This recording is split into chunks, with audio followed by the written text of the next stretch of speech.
గం గణపతయే నమః. హరి ఓం. వాల్మీకి రామాయణంలో బాలకాండలో శతానందుడు శ్రీరామును జూచి పరవశుడగుట, అతడు విశ్వామిత్రుని పూర్వ చరిత్రమును తెలుపుట గురించి చెప్పుకుంటున్నాం. మహా తేజస్వి అయిన విశ్వామిత్ర మహాముని మహాత్ముడైన జనకుని వచనములు విని రామ లక్ష్మణులను గూర్చి ఇట్లు వివరించెను. ఈ మహావీరులు దశరథ మహారాజు కుమారులు. సిద్ధాశ్రమమున రాక్షసులను వధించి యజ్ఞరక్షణమునర్చిరి. నిర్భయముగా ప్రయాణము చేసి విశాల నగరమును దర్శించిరి. పిమ్మట అహల్యకు శాప విముక్తిని కలిగించి గౌతముని సేవలను స్వీకరించిరి. దివ్య శక్తి సంపన్నమైన శివధనస్సును గూర్చి తెలుసుకొనగోరి ఇచ్చటికి ఈతించిరి. ఆ మహాముని ఈ విశేషములన్నింటినీ జనక మహారాజునకు ఎరిగించి మిన్నకుండెను. గౌతమముని పెద్ద కుమారుడును, తపశ్శోభలతో వెలుగొందుచున్నవాడును, తపోధనుడును, ప్రతిభామూర్తియు అయిన శతానందుడు ప్రజ్ఞాశాలి అయిన విశ్వామిత్రుని మాటలను విని తన తల్లి అయిన అహల్యాదేవికి శాప విముక్తిని ప్రసాదించిన మహానుభావుడగు శ్రీరాముని దర్శనమునకు విస్మయముతో పులకిత గాత్రుడయ్యెను. ఆ శతానందుడు సమీపముననే సుఖాసీనులయ్యున్న రాజకుమారులను పరికించి చూచిన పిదప విశ్వామిత్ర మునీశ్వరునితో ఇట్లు నుడివెను. ఓ మునీశ్వర, చాలా కాలము నుండి తపమనరించుచు శ్రీరాముని దర్శనమునకై నిరీక్షించుచున్న యశస్విని యగు మా తల్లిని ఈ ప్రభువు చూచెనా? ఓ తేజస్వి, పవిత్రురాలైన మా జనని సమస్త ప్రాణులకును పూజ్యుడైన శ్రీరామునకు కందమూల ఫలములతో అతిథి సత్కారములను కావించెనా? ఓ మహా తేజోమూర్తి, మా తల్లి విషయమున విధివశమున ఘటిల్లిన సంఘటనను గూర్చి శ్రీరామచంద్రునకు పూర్తిగా వివరించితిరా? ఓ కౌశిక, నీకు మంగళముగాక.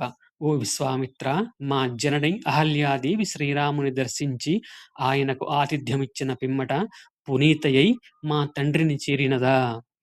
ఓ కౌశిక మహర్షి, మా తండ్రి అయిన గౌతమ మహాముని శ్రీరామునకు పూజనలొడర్చిన మా ఆశ్రమమునకు అరుదించిన శ్రీరామచంద్రుడు మా తండ్రి గారిని అనుగ్రహించిన. ఓ కౌశిక, ఆశ్రమమునకు చనుదించిన శ్రీరాముడు మా మాతాపితరుల నుండి పూజలను స్వీకరించిన పిదప ప్రశాంత మనస్కుడై వారికి అభివాదమును చేసిన.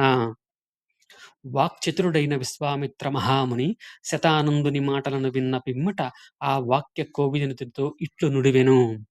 ఓ మునీశ్వర, సమయమునకు అనువుగా నా కర్తవ్యమును నేను నిర్వహించితిని. జమదగ్ని రేణుకను వలె గౌతమ మహర్షి తన భార్యను అహల్యను స్వీకరించెను. తేజస్సంపన్నుడైన శతానంద మహర్షి విశ్వామిత్రుడు పలికిన వచనములను విని రామునితో ఇట్లనెను. నరశ్రేష్ఠుడవైన ఓ రాఘవ, నీకు స్వాగతము. అజయ్యుడవైన విశ్వామిత్ర మహర్షి వెంట నీవు ఇచ్చటికి విచ్చేయుట మా భాగ్యఫలము. విశ్వామిత్రుడు మహాశక్తివంతుడు, తపోబలముచే మహర్షి అయినవాడు, బ్రహ్మర్షి అయినవాడు, నిరుపమాన తేజస్శాలి. ఆయన కార్యాలోచనలు ఊహింపనలవి కానివి. నీకు పరమహితకారి. అట్టి ఈ మహాత్ముని గూర్చి నీవు ఇరుగుదవు కదా. ఓ రామా, నీయంతటి ధన్యుడు ఈ భూమండలమున మరియొకడు లేడు. ఈ విశ్వామిత్రముని గొప్ప తపస్యాలి, నీకు రక్షకుడు. మహాత్ముడైన కౌశికుని యొక్క తప ప్రభావమును, చరిత్ర వైభవమును సమగ్రముగా తెలిపెదను. సావధానుడవై వినుము.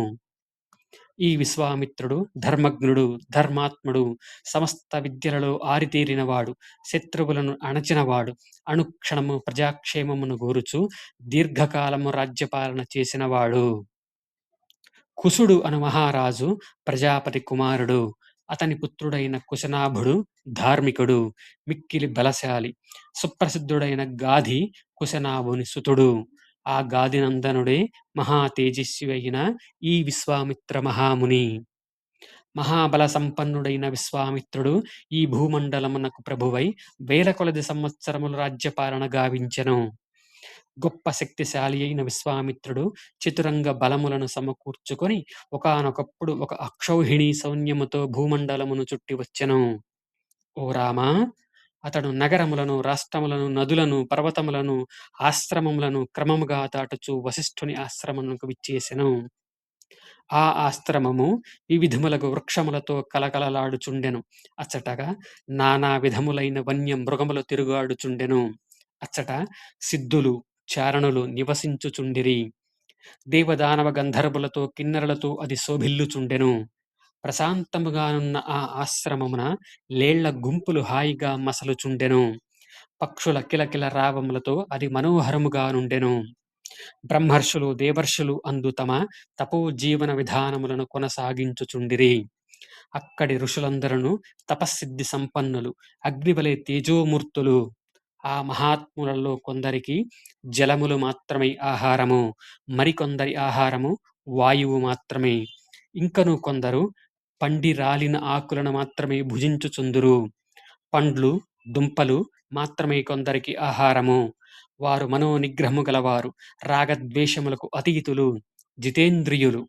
బ్రహ్మదేవుని పుత్రులైన వాలఖిల్యులు, వైఖానసులు అచట జపహోమ తత్పరులైయుండిరి. ఆ వశిష్ఠాశ్రమము మరియొక బ్రహ్మలోకమా అనునట్లు విరాజిల్లుచుండెను. విజేతలలో శ్రేష్ఠుడును మహాబలశాలియు అయిన విశ్వామిత్రుడు దానిని దర్శించెను. గొప్ప బల సంపన్నుడైన విశ్వామిత్రుడు ఆ ఆశ్రమమును దర్శించి ఎంతయు సంతసించెను. అనంతరము ఆ మహావీరుడు మహాతపస్వి అయిన వశిష్ఠునకు ప్రణమిల్లెను. మహాత్ముడైన వశిష్ఠుడు ఆయనకు స్వాగత సత్కారములను జరిపి ఆయనను ఉచితాసనమున అలంకరింపజేసెను.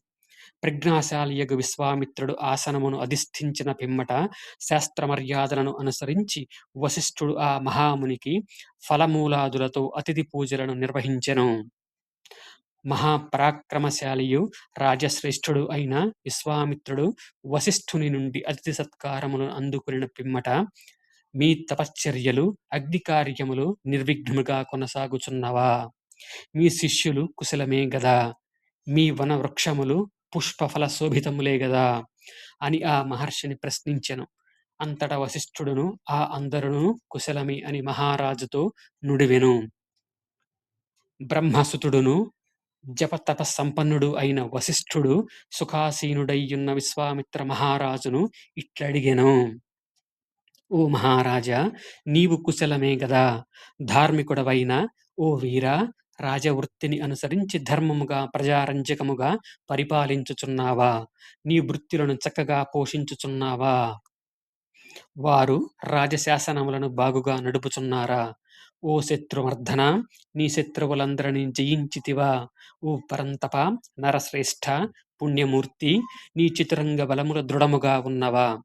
నీ ధనాగారములు సురక్షితములేనా? నీ మిత్రుడు, పుత్రుడు, పౌత్రులు కుశలమే కదా? మహాబలశాలి అయిన విశ్వామిత్రుడు వశిష్ఠ మహర్షితో అందరును కుశలమే అని సవినయముగా పలికెను.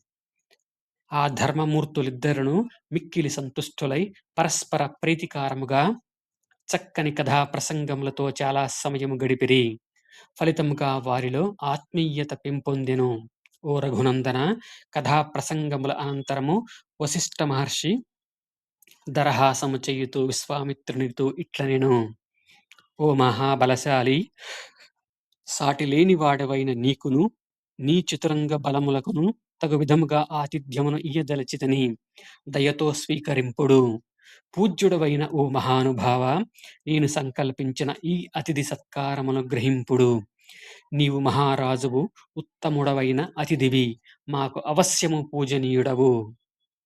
వశిష్ఠుడు ఇట్లు పలికిన పిదప ప్రజ్ఞావంతుడకు విశ్వామిత్ర మహారాజు, నీ ప్రియ వచనములే మాకు సంతృప్తిని గూర్చినవి, అవియే మాకు అతిథి సత్కారములు. ఓ పూజ్య మహర్షి, మీ దివ్య దర్శనము చేతనే పాద్యముల తోడను ఆచమనీయముల తోడను మీ ఆశ్రమమున లభించు ఫలమూలాదుల తోడను పూజార్హుడవైన నీవు మమ్ము సత్కరించితివి. నీకు నా నమస్కారములు. నా ఎడ మిత్రభావమును చూపుము. వెళ్ళుటకు నాకు అనుజ్ఞయిమ్ము. ఇట్లు పలుకుచున్న మహారాజును ధర్మాత్ముడు, ఉదార బుద్ధి గలవాడు అయిన వశిష్ఠుడు తన ఆతిథ్యమున స్వీకరించుటకై పదే పదే విశ్వామిత్రుని అభ్యర్థించెను. అంతటా ఆ గాదినందనుడు వశిష్ఠ మహర్షి యొక్క అభ్యర్థనను ఆమోదించుచు, ఓ మునీశ్వర, మీ ఇష్టానుసారమే కానిండు అని పలికెను. విశ్వామిత్రుడు ఇట్టు పలుకగా తాపస శ్రేష్ఠుడును మహా తేజస్వియు మిక్కిలి పుణ్యాత్ముడు అయిన వశిష్ఠుడు సంతసించిన వాడై పలు వన్యల గల కామధేనువును పిలిచెను.